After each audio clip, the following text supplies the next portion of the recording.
Alright, so first I am going to launch Mission Planner. You don't have to use Mission Planner, but there's a pre-built version of the simulator that's included with Mission Planner. So I'll do that later. As long as you have a newish version of Mission Planner and you have advanced settings selected, simulation will pop up here. So now let me load Xplane 10. So Xplane 10 is from all accounts I've heard, a pretty accurate flight simulator. There are other flight simulators that ardupilot uses, but um, this one is kind of neat because it is very easy to actually see what's happening, and you can switch into manual control, and with a gaming joystick you can actually control the plane. So, the only thing about Mission Planner is it takes forever to load. I don't know why it takes so long.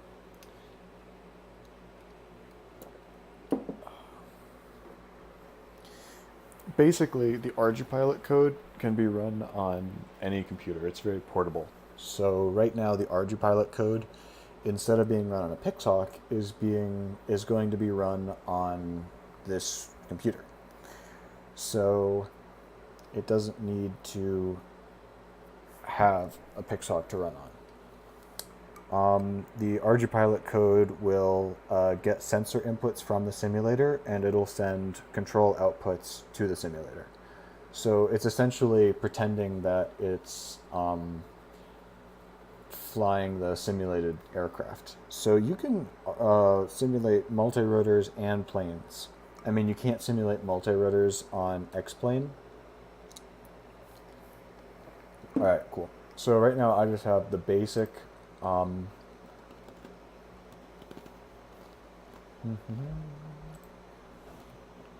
just have the basic, there we go, the basic model plane that comes with X-Plane. But you can actually make your own planes pretty easily. Here's a couple that you can just download. Um, I really like this one because it's similar to a UAV that we considered actually using. Um, but for some reason I can't get the controls working right. I think that'll get solved. I'm pretty sure I can solve that. Anyways, so here's our basic one. You can't see it, but I have a little Xbox controller connected to my PC. And, all right, let's connect it. So, it's probably good to look at the dev documentation. ardupilot.org/dev is very useful for learning things. So this documentation is actually a little outdated. I put in a issue request on the GitHub to try and get that fixed, but basically as of 7/23/2018, this documentation is still here. This screen no longer exists. As you can see, that this is the only screen that exists. I think that's because Michael Oborn didn't want to try and support the weird stuff that could happen with this. Just trying to simplify things a bit. And I agree with that. That is a good way of doing things. If you want more flexibility, just don't run the simulator inside Mission Planner. Run it independently and connect via like Mav Proxy or something. Anyways, let's get a flight started. So you can see now that the simulator has connected. So the thing you got to remember about the simulator is this systems diagram. So there is a arducopter, arduplane executable running. In this case, Mission Planner actually has an up-to-date executable that it runs. These UDP connections are going to talk to, in our case, X-Plane here. And they don't show it here, but X-Plane, pretend this is X-Plane, this doesn't exist. X-Plane will actually talk to my game controller and pass those inputs back through ardupilot. I'm a little confused with how the game controller inputs work, but it just seems to kind of work, so I'm not too concerned.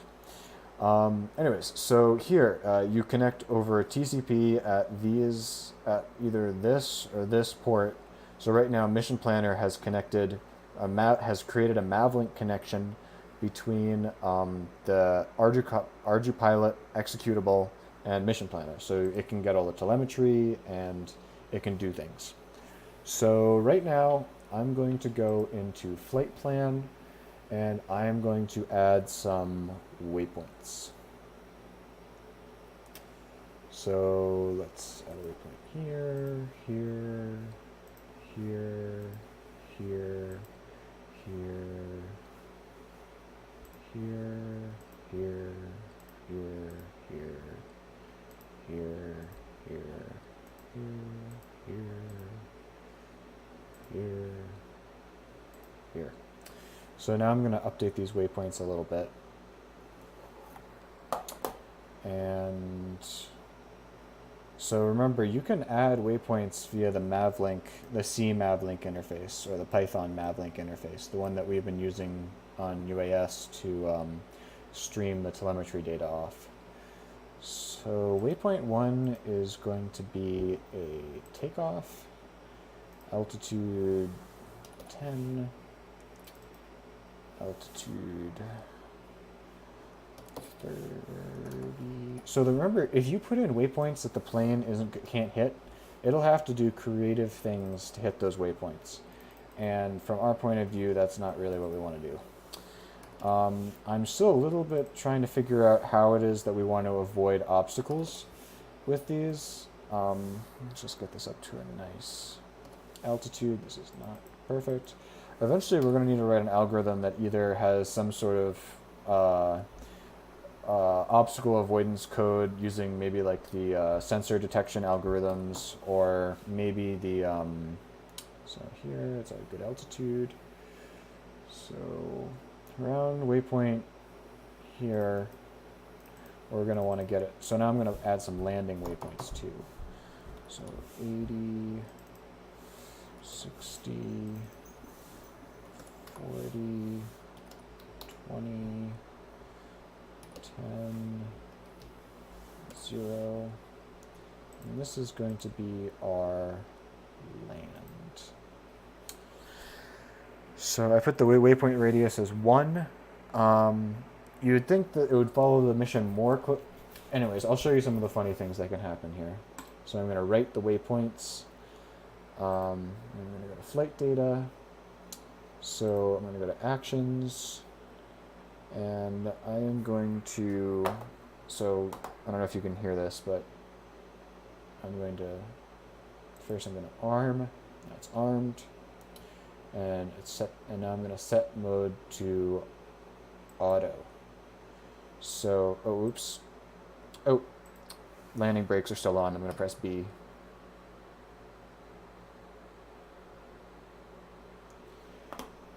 Don't know why it did that.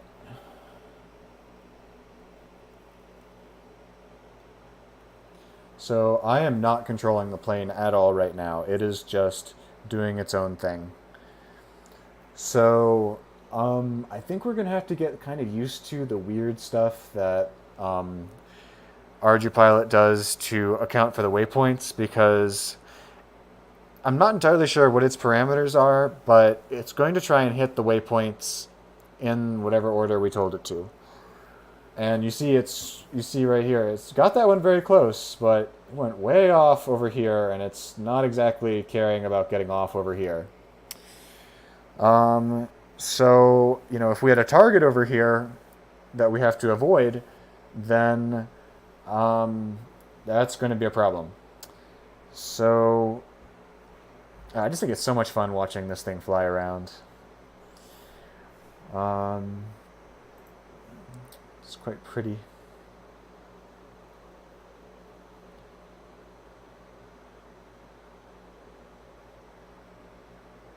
I'm running this on my MacBook, which doesn't have a dedicated graphics card, but as long as I don't run the graphics too high on this thing, the Intel chip is handling this fine.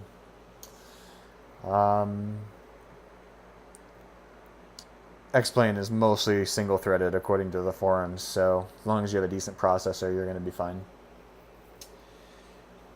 We can get X-Plane working on Linux and Mac. I have it on my Steam account. If you don't want to purchase it, I could probably share my Steam library with you. just for testing. Of course, only one person can use it at a time in that case. Um, why is it going down in altitude? That's weird.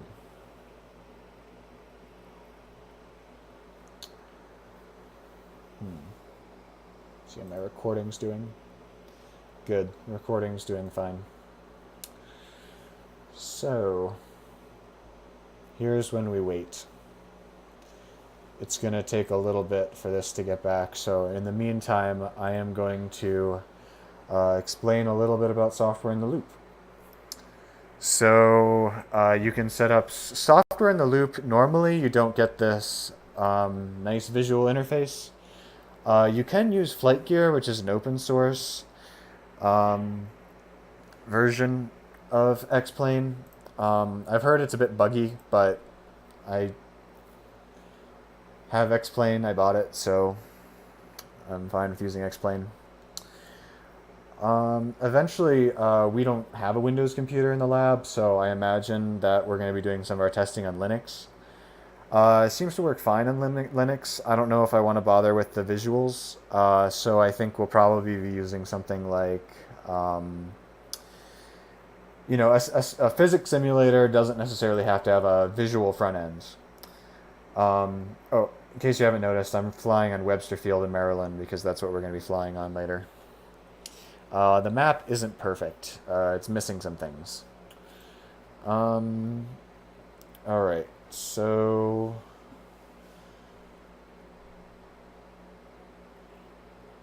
basically, we can run a different physics simulator pretty easily, and we'll be able to use Mav proxy or whatever ground control station we want to connect via Mavlink and take a look.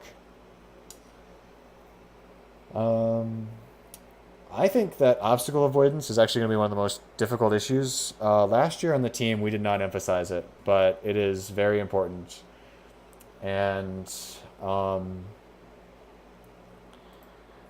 we are going to need to figure out a better way of dealing with this. One of the nice things in X-Plane is that you can load in different planes, and they'll actually have pretty... So now it's coming in for the landing. So it's going to hit the waypoint, and it's, as you can see here, it's going down in altitude. Brian, I forget what workstation you're using. I know you have that one Linux laptop. I'm sure we can... I don't know why it's doing these loop-de-loops. So now this next waypoint was at 10 meters. 10 feet. So now it's about to hit the landing waypoint. So it's going to flare a little bit. And wonderful. For some reason, I just turned on the landing brakes, but for some reason, X-Plane doesn't really stop that fast. So in real life, this plane would have stopped by now. I think that's because the idle on the gas engine is set too high. Yeah, eventually this is going to go into the water. I'm just going to pause that. So as you can see, this creates some cool new possibilities. I haven't even begun exploring the rest of the possibilities. I think that this is an exciting way for us to approach software next year. And I'd love for you to take a look at maybe some of the other team papers about how they did obstacle avoidance. I think that, Cornell last year won the journal paper. Their journal paper is very good. They didn't win totally. I think that's because they actually ended up hitting waypoints, hitting obstacles. I talked to some people at the competition about why that happened. So if you go to this website, down to simulations somewhere around here. So they talk a little bit about autopilot, spline curves or whatever. So as you can see here, they use JSB Sim. One of the advantages of JSB Sim is that you can actually increase the simulation speed. So that simulation took, the amount of time it would take a plane to do these things, but the JSP Sim they can run that at like 10 times so that they can do 600 hours of flight testing and maybe like, well, a lot less than that. So one of the interesting things is they actually didn't fly their final aircraft that much. They did most of their simulation on the software in loop and then the BIX3. I think that's probably a good way for us to go about things this year. I mean, assuming we don't go with a multi-rotor option. But I hope this was useful. Please let me know if you have any questions, and hope you enjoy the rest of your day. Time to turn off this capture.